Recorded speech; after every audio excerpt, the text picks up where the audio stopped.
Okay, thank you. Yeah, for those of you listening live, there are links in the chat. And for anybody listening back on YouTube, those links should be in the description. If you are listening on YouTube and you'd like to join in live next time to this or any one of the other lectures and discussions that happen here on Rosefolk, then go over to rosefolk.xyz. It's rosefolk.xyz.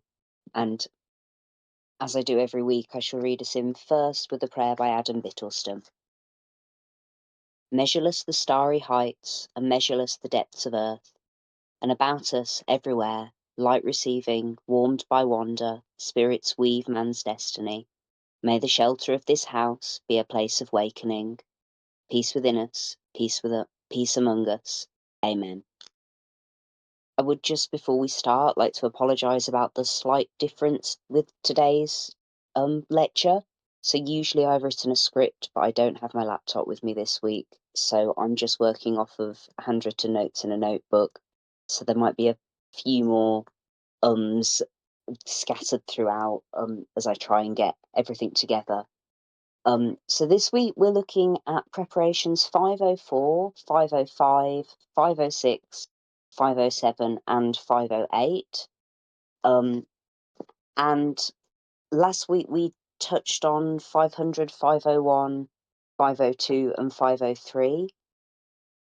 And so we'll be doing the remaining preparations this week, and then next week we'll be looking at making a biodynamic compost pile.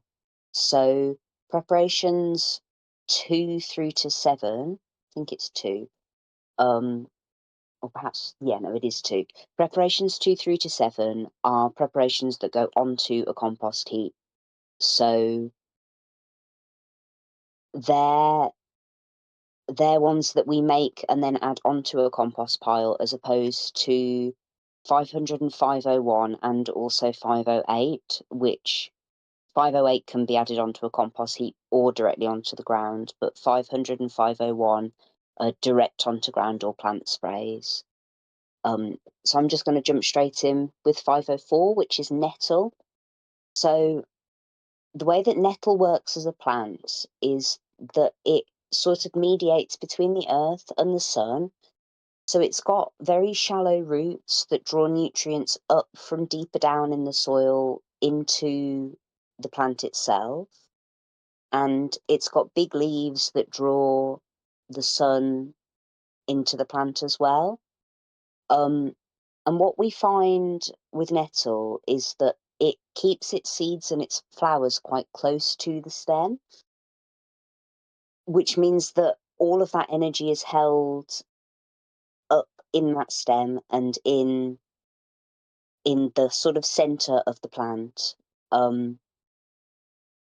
So that central point being the holding up of both the roots and the leaves, and where it stores all of its nutrients and energies, both from the sun and from the earth's minerals.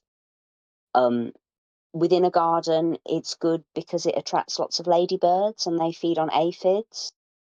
So it's a fairly good plant to have around in general. And we find that it's got lots of anti-inflammatory properties when drunk as tea by us. So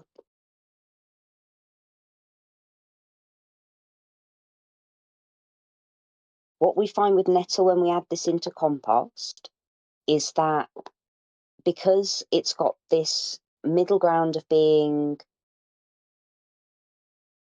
set between the earth and the sun in a way that is nicely balanced, it kind of creates this intelligent compost, keeping that balance that we find in it as a plant, and putting that into the soil that you're creating with your compost. So what we find that this will do is that it prevents blockages within compacted soil, and it allows things to grow in a way that is,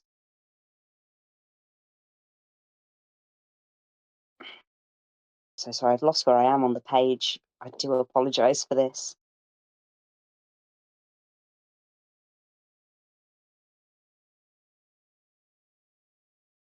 That's it. So we find that it helps with compacted soil and it keeps things flowing properly because of the balance that it introduces. So nettle is an incredibly potent plant, and because of that, unlike a lot of our other preparations, we only use the nettle in this. So you'll remember last week us discussing, I believe it's yarrow and stag's bladders, where you mix two potent things to create one more potent thing. But nettles, we just use them by themselves. So in order to create preparation 504, first we're going to harvest the nettles. This we do around about midsummer, essentially as they're flowering. And because those flowers are quite close to the stem, they can be a bit difficult to notice, so you do want to keep an eye on them. This is the time at which they sting the worst as well, so do wear gloves and be careful. And you want to cut these down at the very base of the stem, and then you want to leave them to wilt, putting them in the shade or somewhere for just a few hours, just so that they've started to wilt down, because this allows us to pack them down more compactly. If you put just your freshly cut nettles straight into the pot that we're composting them in, you're going to find that you don't get a lot in there. Once you've let them wilt, you want to chop it up.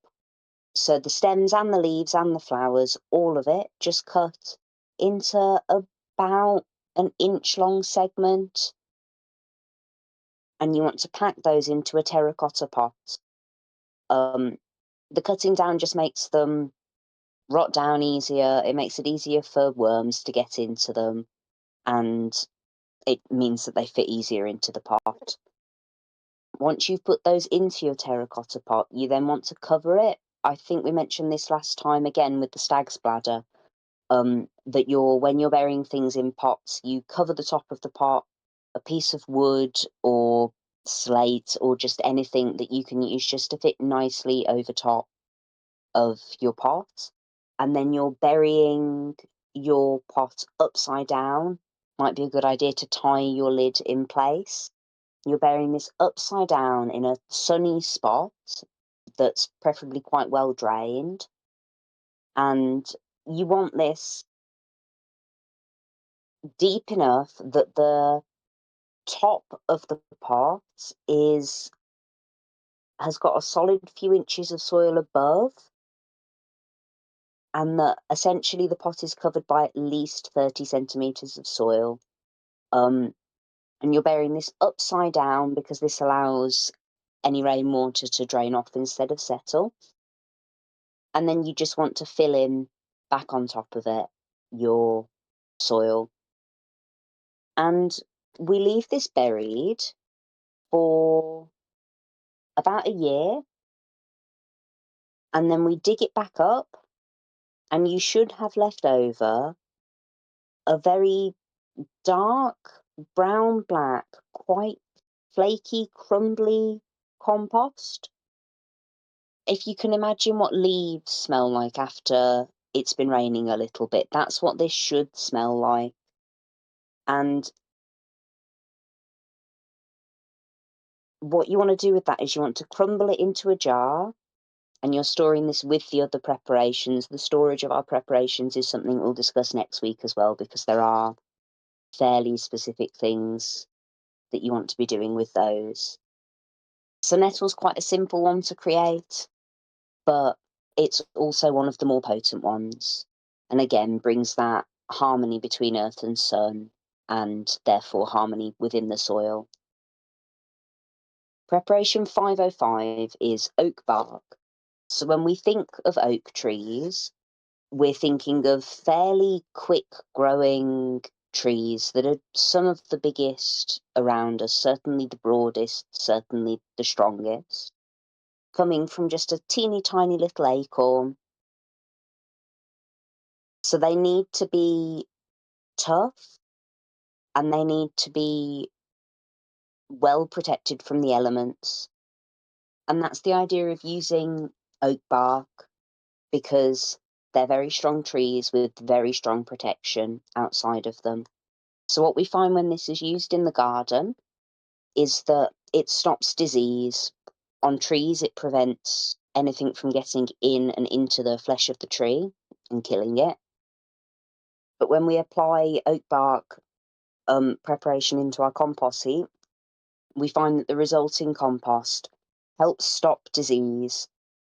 It contains lots of calcium, and so this promotes good, steady growth with our plants and improves soil health, which often you'll find when you're growing your own plants, they're far more prone to disease than plants growing just sort of naturally out in the wild are. And generally, this is because land that you're working has got poor soil health. It's not being treated how it should. So the idea of this is that the oak is a bit of a protection from that.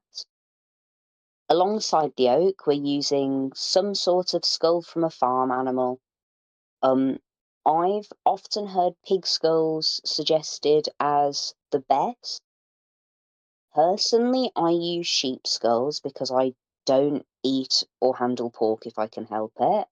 Um, but any farm animal skulls will do. I get the impression that pig skulls are suggested as the best just because they're a good size, not too big, not too small. But any farm animal skull will do. You can use cow, sheep, horse, or goat skulls, and they'll work just as fine.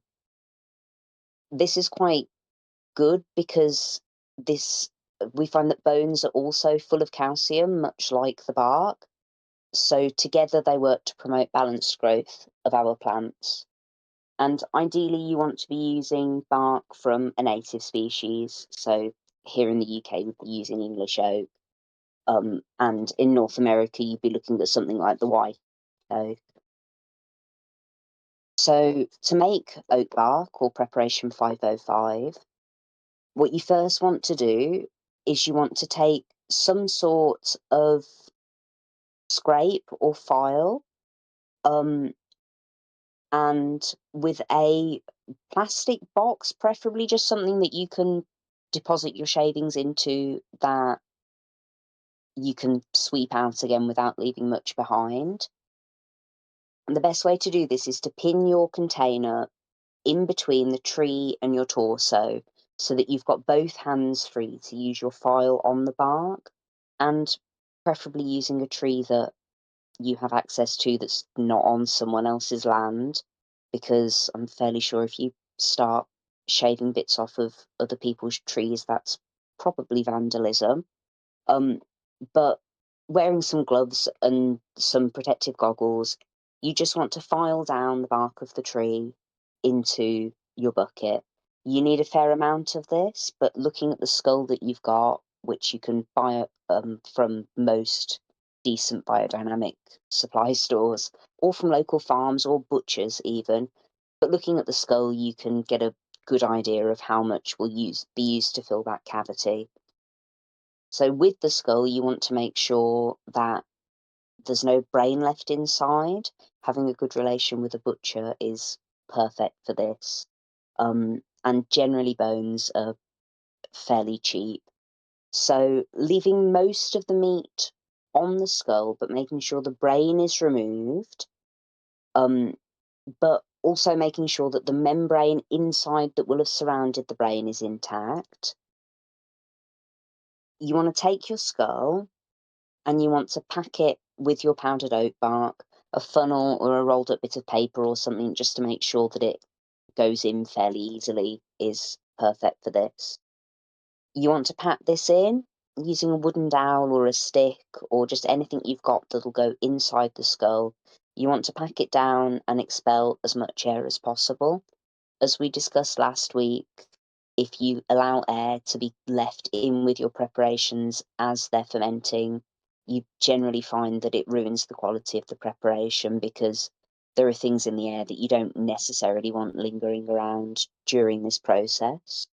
Once you've made sure that there's no air left inside and you've got it completely packed with oak bark, you want to use something, a cork or a piece of bone or something, and you want to plug the hole where the spinal cord has been attached and where you've subsequently filled through.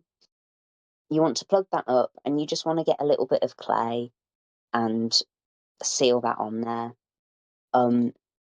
So This particular preparation is maybe one of the more complex to make, 'cause it does require some sort of barrel. Um, you could just use a plastic water butt. Everything I've ever read has suggested a wooden barrel, but a plastic water butt will do just fine. And what you want to do is you want to create what are essentially swamp conditions. So you want to make sure that there's enough water within your water butt, preferably rainwater, to just about submerge your skull. Into that, you want to mix a few spadefuls of earth. These can just be from the land around you, and some old leaves. You just mix that all in, and then you put your skull into your homemade swamp, essentially. And if you need to, if you're finding that it's bobbing up or it's not quite staying where you want it to, just put a stone or a brick on top of it to keep it in place. Then you want to add more leaves and top that up with rainwater till your barrel's about halfway done, full, although it doesn't, as long as the skull's submerged and the contents are submerged, that's what matters. You also want this connected to a downpipe. What I've done in the past is I've connected this along where several water butts are connected, and I've made sure that the pipe isn't fully inside the bucket.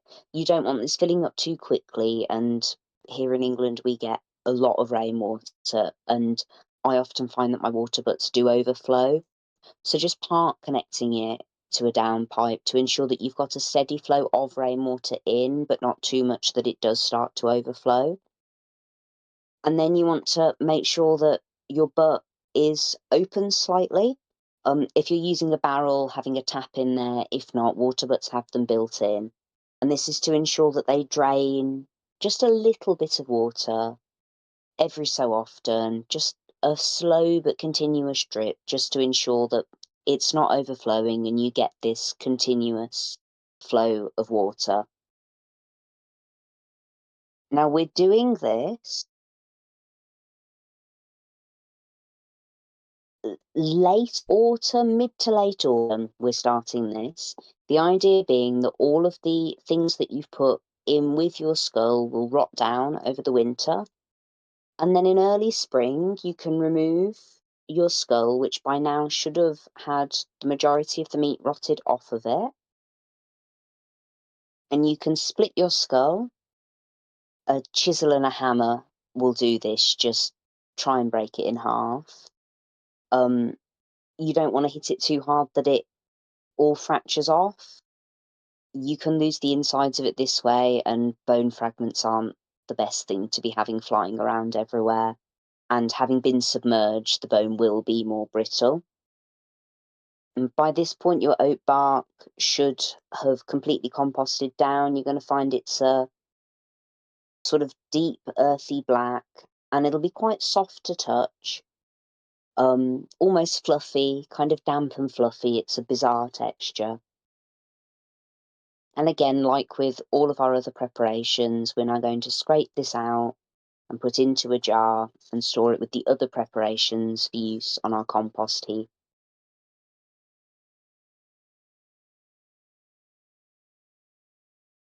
Next up is preparation 506, which is dandelion. Dandelions are actually one of my favourite flowers. I think they're quite fun, they're quite pretty to look at, and while they're generally considered weeds by most gardeners, I don't see them that way. Oh,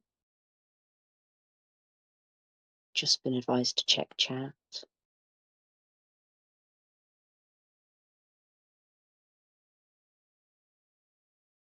Yeah, so as Vaki's just quite nicely pointed out, the usage of animal parts in gardening isn't really a standard practice, and completely acknowledging here that that can be a little bit off-putting to the majority of standard gardeners.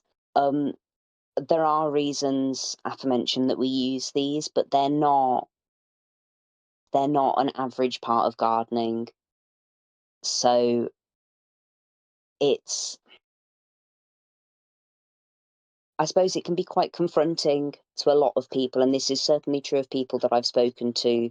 I've been I've been sending these lectures to people, and people are maybe a little bit uncomfortable by the idea of using bladders and gulls and lots of other animal parts in with our gardening.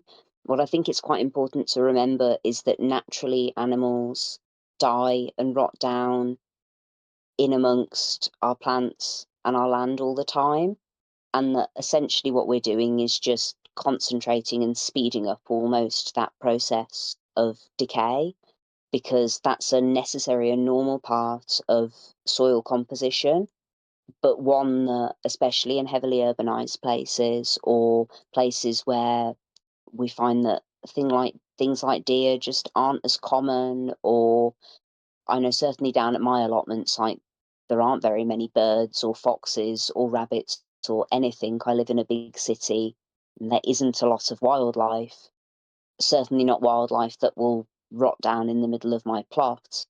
And so essentially all that is doing is putting back what is missing from lots of land that we grow on, both commercially in larger biodynamic farming settings, but also smaller scale in gardens and allotments. So it can be quite confronting and quite bizarre to hear a gardener talk about taking pig skulls and stuffing them with things or bladders, etc. But this is just about using what would naturally be in our gardens and in our soil and putting it back there, because human building and evolution has meant that that's not naturally in our soil anymore. Thank you for pointing that out, because I suppose as somebody that does this on the regular, I probably wouldn't have even considered that that was weird. But yes, I had a friend recently comment that it all sounds an awful lot like witchcraft, and I don't think he was wrong. I'm going to get back to preparation 506, which is dandelions. And this is another one that an animal part. Um, so again, dandelions are one of my favourite flowers.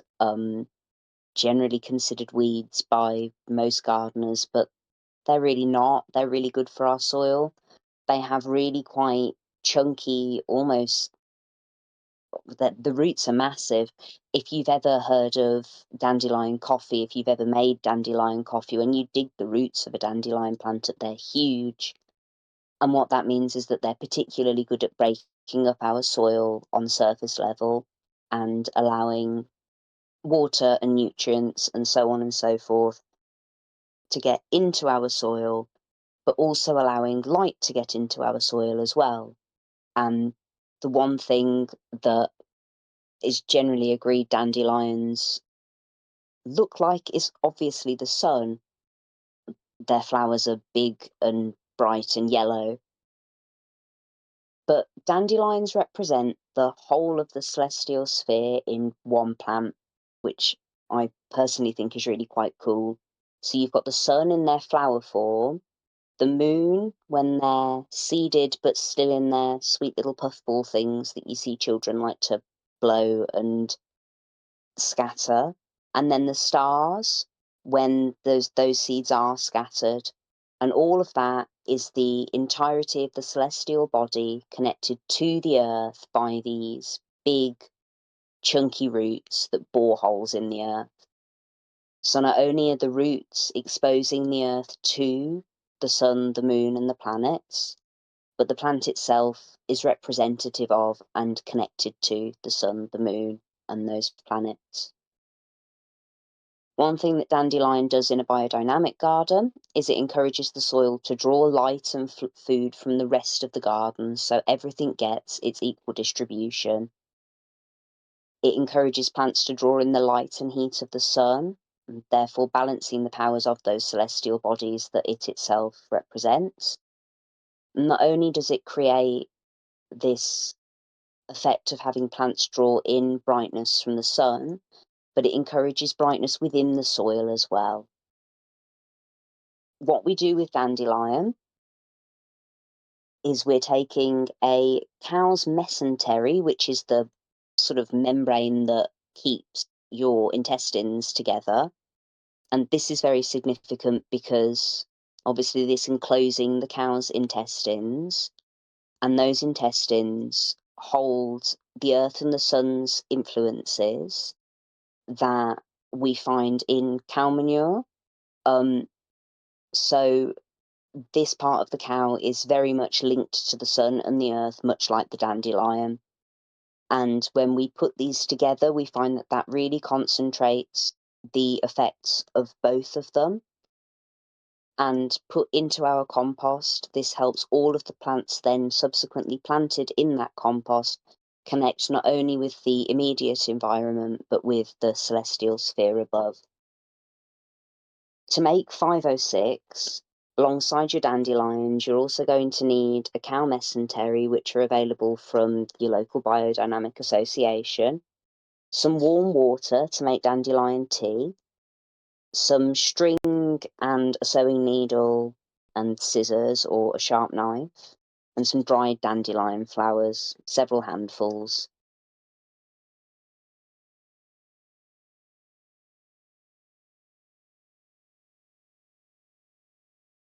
What you then want to do is you want to collect your dandelions, preferably half open flowers that create an almost cup shape. Fully open flowers will be flat with bits sticking up at the top, whereas a half open flower will have the external petals open, but the internal petals curled up and folded, kind of creating a little bit of a bump and making it look like a cone or a cup. You need a lot of dandelion flowers because you're drying these down, which means that they're going to shrink.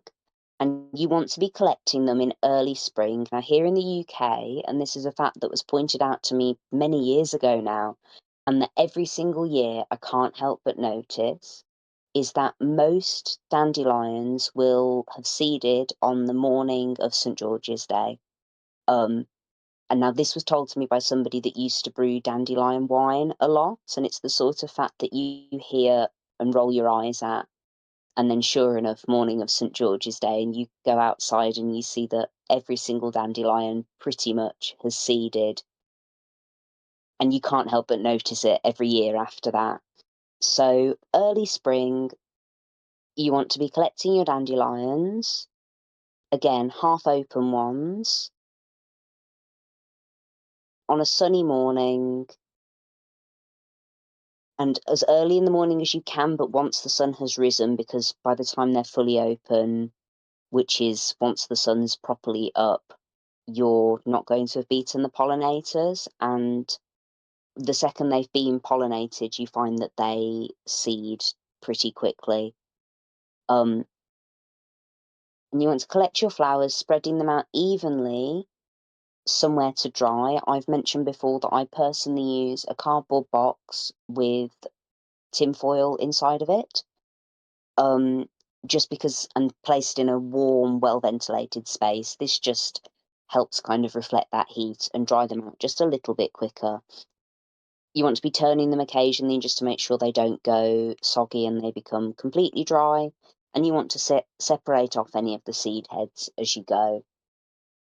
Once you've got your dried dandelions, you want to take some of the dried flowers, and this is very similar to working with the bladder and I can't think of what it is that we use for chamomile, some sort of cow intestine for chamomile. So this works very similar to how we would do that, where we make a tea out of some of the flowers in order to soak our mesentery. You need about 20 to 35 centimeters of this. You soak that in your tea, which is it's really difficult to estimate proportions because I always eyeball these. But about a handful of your dried flowers to 2 cups of water, I'd say, maybe 3. And you want to soak that in your tea until it's rehydrated, and then folding it in half and sewing up one side in order to make 2 sides in order to make a pouch. And this is what you'll be stuffing your rehydrated flowers into.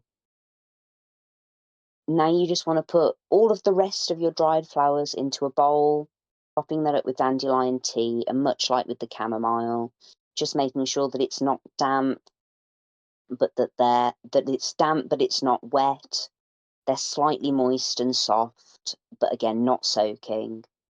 And then you want to fill your pouch up with those rehydrated dandelions and sew your pouch shut.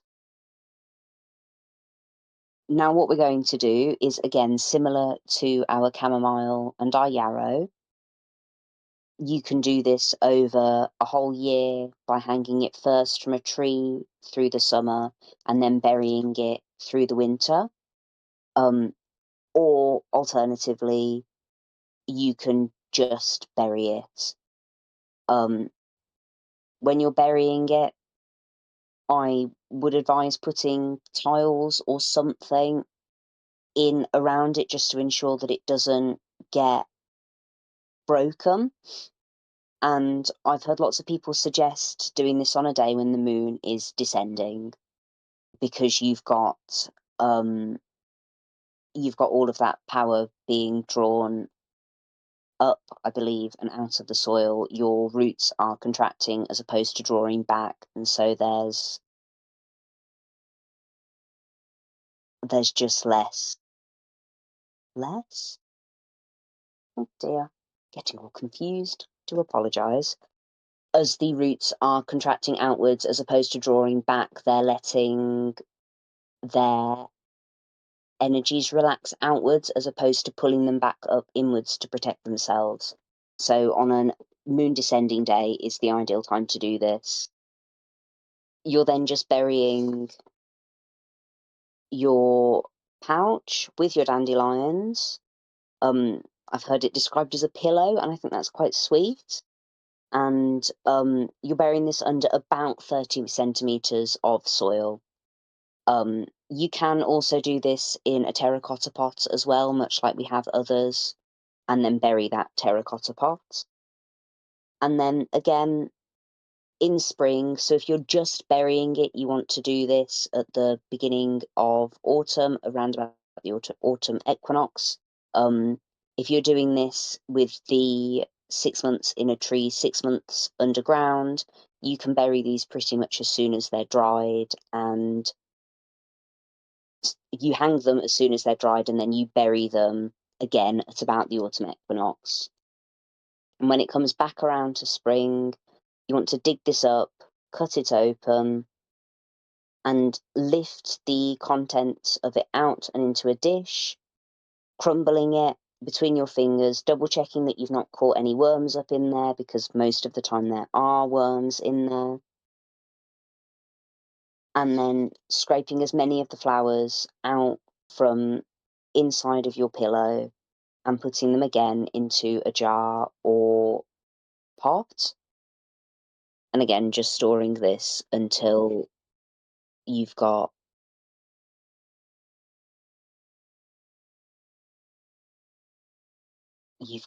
your compost heap ready for the preparations to be added. Preparation 507 is valerian.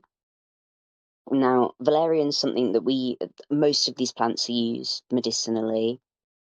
Valerian is used quite often for sleep. One of the things I didn't know about valerian, because I've taken valerian root for sleep for a very long time, something that my parents used to give to me as a younger child. Something I didn't know until very recently is that valerian is one of the plants that is most rich in phosphorus in the flowers. So obviously, this being one of the 3 things that all plants need to survive, the other 2 being potassium and nitrogen, which is often found in the soil. Phosphorus is needed for the leaves and the flowers of the plant to take in the heat and the light from the sun. So what we find with valerian when we use it as a preparation is that this allows the plants that are then treated with the compost containing the valerian to take on as much heat and light as they need without it being too much by replacing the phosphorus that they perhaps might be lacking naturally. Um, so what we find that this does is it allows the phosphate activating bacteria to move amongst the garden, and it's one of the few compost preparations, well, it's the only compost preparation that we can spray directly onto the garden as well as using in our compost heap. So all of the other preparations from 502 to 506, all of those have to be added directly onto your compost heap. But valerian is quite an individual in the sense that it can be used as a spray as well as a compost preparation. When we spray it, we're spraying it onto the soil and onto the lower parts of the plant in order to encourage these phosphate activating bacteria. When we add it onto our compost heap, we add it as the very last thing after all of your other preparations are in. Before you turn your compost, you add it into your compost to seal in all of the forces that have been added by the other preparations. So the celestial and earth energies of the dandelion and the sort of reaching celestial properties of the yarrow, so on and so forth. Once you've mixed all of those, you add your valerian and it seals it all in, meaning that you've now got compost, once it has rotted down, that is completely imbued with all of those energies. And once that's in your compost, then it's in your soil, then it's in your crops, and then it's in everything that eats those crops. So valerian's quite a fun plant. The flowers are particularly pretty. Again, it's got good sleep properties in people, and for the garden, it's particularly good at encouraging growth via its phosphorus content. So in order to make our valerian preparation, we're going to need fresh valerian flowers, some rainwater, 2 different glass bottles or jars, with some variety of lid. The first glass bottle that we use for our infusion needs to be clear, and the second one that we use for storage needs to be a darker coloured, like a green wine bottle, for example. You need a muslin or something to strain through, a wooden dowel, and I think that is it.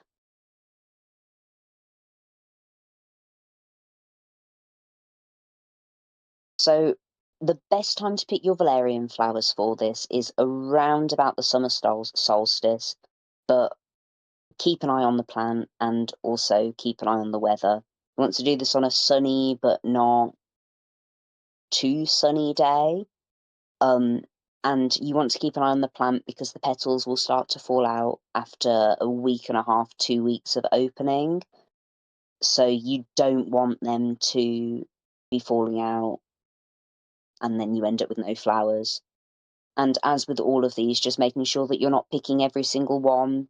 The general rule of thumb for anything foraging wise is that you're taking one for yourself, you're leaving one for pollination, and you're leaving one for another animal to eat. So for every one that you take, you leave 2. So you want to pack your flowers into your clear glass bottle and really filling this up until it's about 3/4 of the way full. You then want to fill up the remainder of this bottle with your clean rainwater, leaving about 2 centimetres at the top of air, just below where the base of the cork will be sitting. You seal your bottle, and then you tie a bit of string around the neck of the bottle, and over the cork so that it doesn't pop out. And then you hang your bottle in a tree in a sunny position away from the wind so it's not clattering around. You leave it there for about 3 days.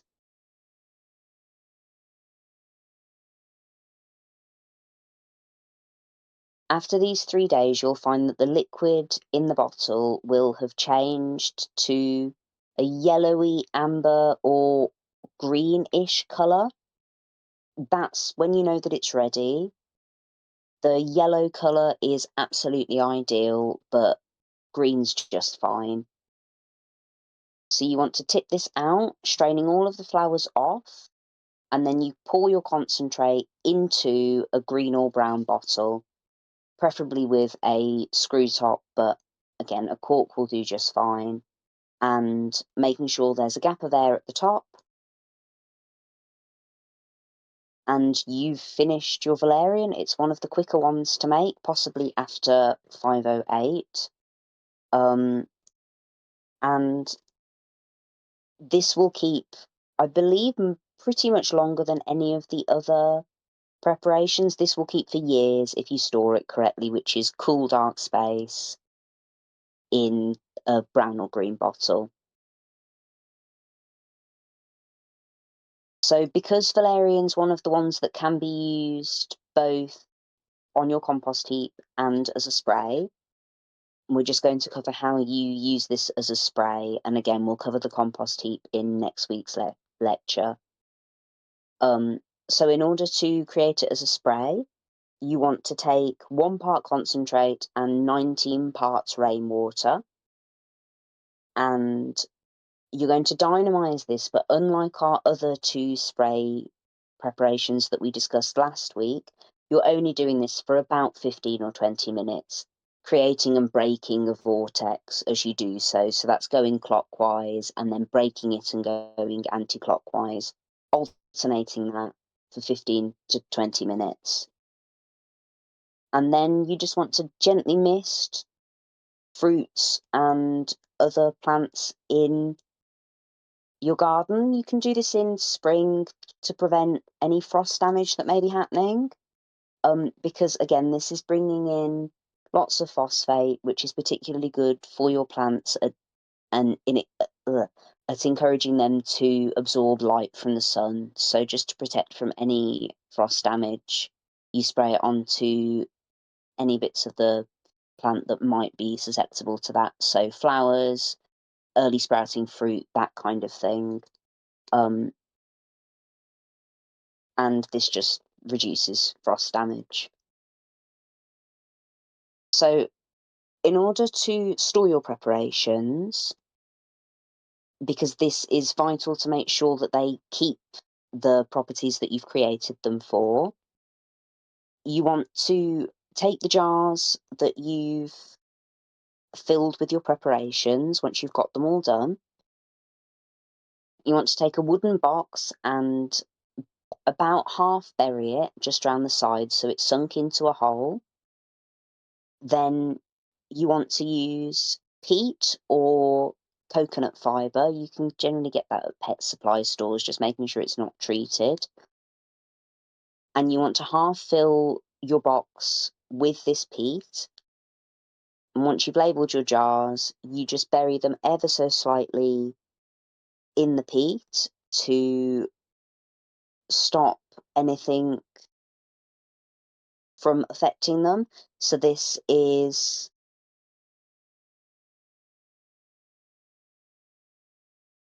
things like radiation from the sun and other things and electrical currents. Generally, when you're making these, you're advised to keep them away from telephone poles and that kind of thing. And it also protects them from each other so they don't affect each other with their properties. And then you just want to put a sack or bag on top of that and cover it with some sort of weatherproof topping. Just a bit of tarp will be fine. And that will help them stay fresh and protected from each other as well as the elements. The only thing that you do not want to be storing in with your preparations is your horn silica, which needs to be stored on a bright windowsill in a nice, light, sunny place so that it's catching the energy from the sun each day. Now, the very last preparation, I've left this one till last, partially because it is 508, but also because it's one of the ones that doesn't seem to get mentioned everywhere. Now, I can't find any reference for this, but I feel like this is something that's been added at a later date purely because my older biodynamic books do not mention preparation 508. And I probably should have looked up when this was introduced prior to doing this lecture. But 508 is a plant called, so I'd call it mare's tail, but I think horsetail is used as well. And it's essentially incredibly similar to our horn silica that we discussed last week, in that it has a very high silica content. The only difference is, while 501 or horn silica encourages upwards growth towards the sun and the drawing down of celestial forces from the sun, 508 encourages downwards growth and the pushing off of pests and diseases. So the silica content in 508 is particularly good at repelling all sorts of bacteria and fungus-based diseases, as well as things like slugs and snails and other pests.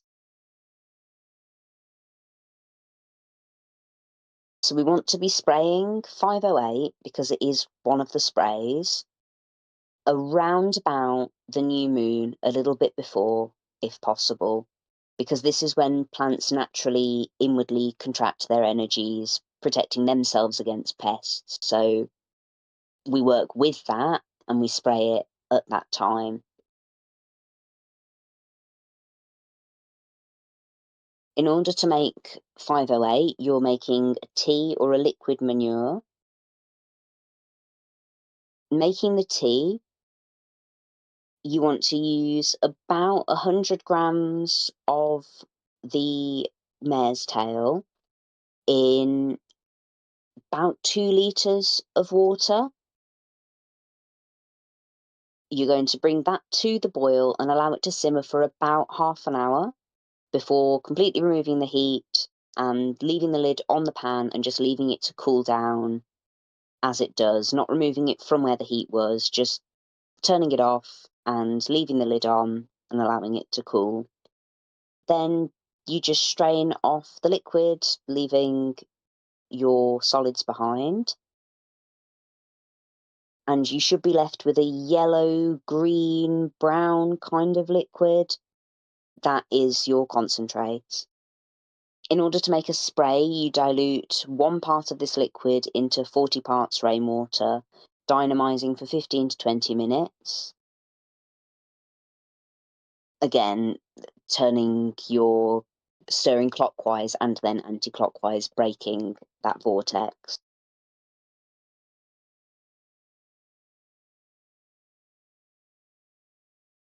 And then spraying it onto your plants using a fine mist spray. The other thing you can do with 508 is to make a liquid manure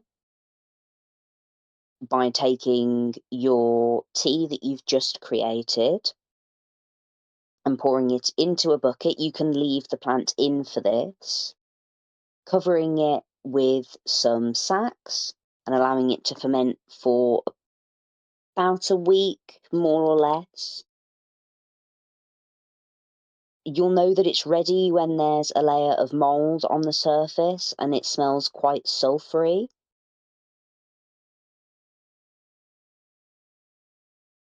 And one thing that you can do with this is that you can just occasionally top it up with your 508 tea, and this keeps your manure very concentrated and essentially uses that first batch a little bit like a mother, like you'd use with, oh goodness, I can't think of what that is off the top of my head. you use them in pickling anyway.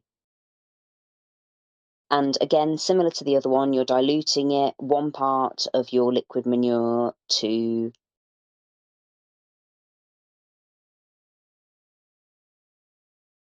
about 10 or 15 parts water, dynamising the same way as you did previously, and using either on the leaves of your plants or as a soil drench with a watering can.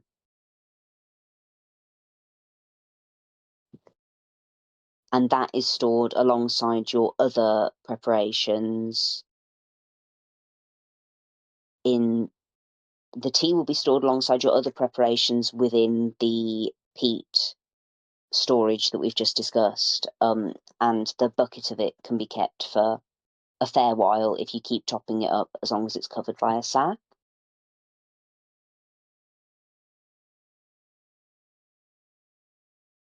That essentially covers everything that we're talking about today. Again, I'm going to apologise for being quite so disorganised this week. Unfortunately, I do not have my laptop with me and therefore no script. But we should be back in business next week with our usual smooth sailing running of these lectures. Um, so this is a combination of several books and my own experience and also family members' experience. So we've got a bit of a family history of both myself and my parents working on biodynamic small holdings, and my mum wants a farm for a little while. So it's a real mixture of my personal experience and books. I have several books that I can recommend that I will pull off my shelf in a little while if you'd like, and I'll send them over in the chat, because there are quite a few good ones and there are some less good ones. Everything today I'm reading out of a notebook that I've got sat on my lap.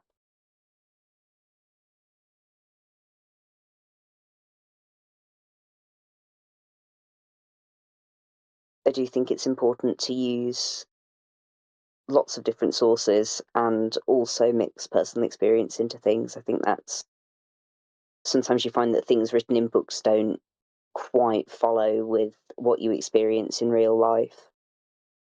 So it is good to experiment with these sorts of things.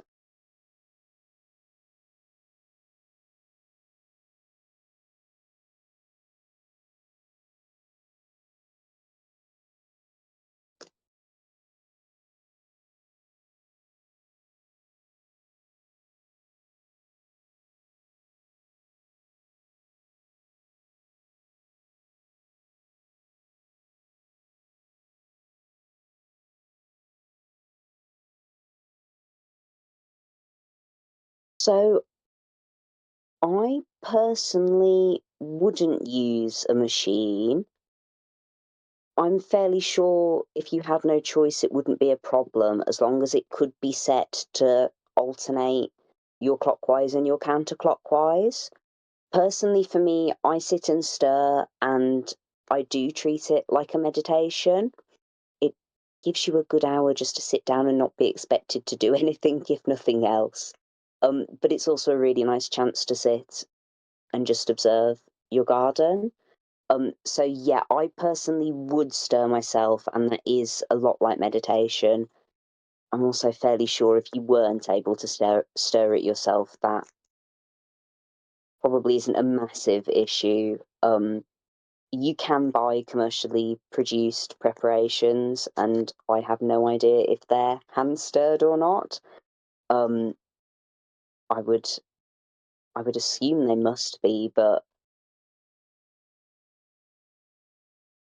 I don't know. I've certainly never heard of anybody using something like a kitchen stand mixer or something like that to stir before. Everybody I know personally will stir by hand.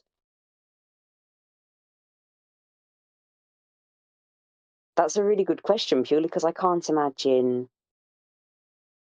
what you'd use in a garden to automate that process. But yes, definitely, I'd say it's more of a meditation. Yeah, so you can buy them. I'm fairly sure all of the preparations are available to buy. Certainly here in the UK, the Biodynamic Association shop sells them, as well as all of the ingredients needed to make them. So I know that lots of the plants mentioned just don't grow everywhere. Um, I know somebody was saying about living. Is it, don't know if that was you, Simon, or about living and gardening in essentially a desert or something. We were discussing it the other day, and I highly doubt that you get dandelions there. So yes, you can buy preparations. Again, here in the UK, it would be the Biodynamic Association. I think they might ship abroad, but I'm not 100% sure. Um, but a quick Google of Biodynamic Association and then your country should probably bring up information. And if not, get in touch with the British Association. I'm sure they're able to hook you up with the right person or company.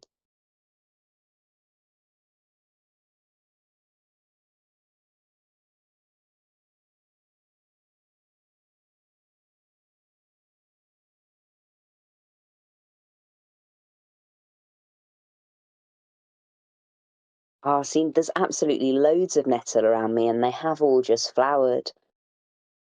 That's whereas there have been less dandelions here this year. Enough, but significantly less. Yeah, and things like the oak trees, I'm fairly sure oak's fairly widespread, but it certainly doesn't grow everywhere. And the valerian, I've tried to grow valerian on my allotment and it just won't, but it's something my mum had lots of success growing when we were younger, so I've got no idea. But just things aren't widely spread. So, yeah, you can buy, and you can generally get dried plants and stuff online as well. So if there are certain things that don't grow near to you, that's always a good option. But definitely check out the Biodynamic Association if you're looking at purchasing things. I do think they sell just completed preparations. If that's everybody's questions, I shall read us out. If you've got any more questions once this is done, we don't have a biodynamic chat, do we? I've been piggybacking off of Richard's post in the forum, but I don't know if maybe we need a biodynamic chat. Don't know, we'll see. Anyway, I shall read us out. Spirits of the heights have sent their messengers. Stones under our feet, upon the sustaining earth may we be upright. Spirits of the heights have sent their messengers. Flowers and trees around us, upon the living earth may our hearts waken. Spirits of the heights have sent their messengers. Birds and beasts about us, of all earth's offspring may we be guardians. Spirits of the heights have sent their messengers. Light and dark, life and death, in all earth's changes, Christ may we find. Amen. And again, thank you all for coming along, and thank you all for your patience in what has been a particularly long and dragging episode of Biodynamics 101 while I struggle with not having a laptop and therefore not having a script. We'll be back next week on the 29th when we'll be looking at compost heaps, and there was something else, but I've forgotten. So I will leave you all for now with just some warm wishes for the week ahead, and see you all on the 29th at the same time, 8 p.m. GMT. And again, if anybody's got any questions, feel free to contact me. And God bless and good night.